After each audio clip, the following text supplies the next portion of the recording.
These are the bulging bug eyes of a lunatic liberal with climaphobia and Trump derangement syndrome, Tom Liar Steyer. This he's the old white guy equivalent of Maxine Waters, and he's been spewing verbal diarrhea out of his mouth again, this time for some interview on the Showtime network.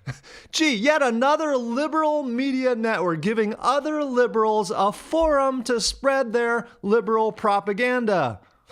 I'm glad I don't pay for this shit.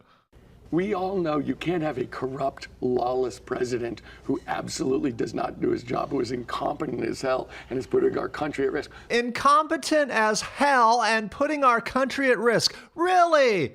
Gee, for someone who's incompetent as hell, Trump is sure doing a great job. Trump has rolled back tons of government regulations to make things more business friendly. He reduced corporate taxes from 35 to 21%. He reduced personal taxes. And this has boosted consumer confidence. Unemployment at 3.7%. GDP at 4.2%. You know, remember Obama saying, well, how's he going to get us to 4% GDP? What's he going to do? Wave a magic wand? Yeah, Trump waved his magic wand. He's a businessman, not a socialist. That's why we voted for him. What else? Renegotiated trade agreements with Europe, renegotiated NAFTA. And for the first time, a president is actually standing up to China over their stealing of our intellectual property. What else? Improved relations with North Korea. You know, I don't remember Obama getting off of his ass to meet with all the world leaders that Trump has.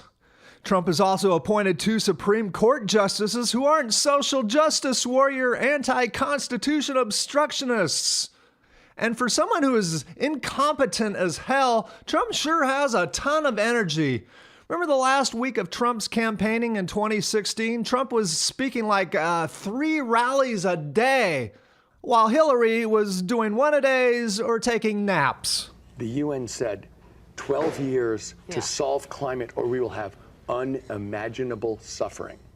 You see, he just blurts out these outlandish statements, and then this butch-cut reporter doesn't challenge him on anything because Tom has a D next to his name, and the Showtime TV network has a liberal, progressive agenda, and we want to influence minds. Unimaginable suffering. The president said, I'm not sure it's true. Really? Based on what? Based on what? I'll tell you what. How about the Northern Hemisphere tree ring and sediment data? No warming for the last 50 years.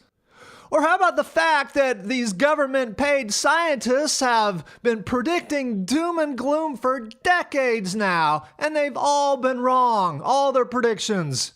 In 1989, the trusted United Nations said that entire nations would be wiped off the map by the year 2000 if we didn't reverse global warming.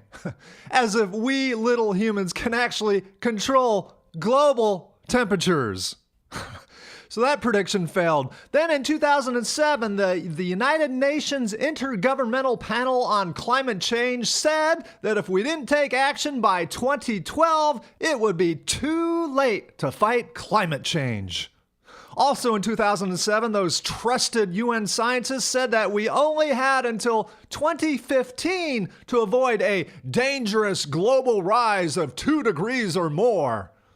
Then in 2009, leading climate experts said we have 4 years left for Obama to save the world, to avert disaster. And then again in 2012, they moved the goalposts. Obama has 4 years left to save the world.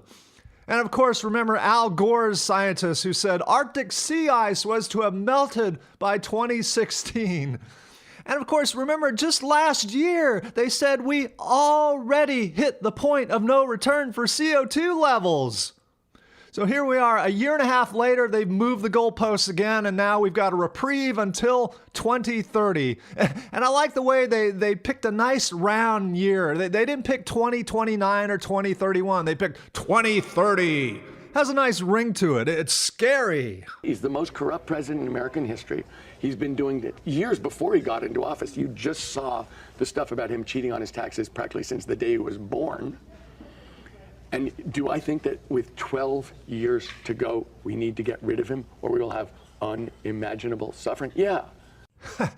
Okay, so there you have it. According to the UN and Tom Steyer and the Showtime network, if we don't lower CO2 levels by 45%, in 12 years there will be unimaginable suffering.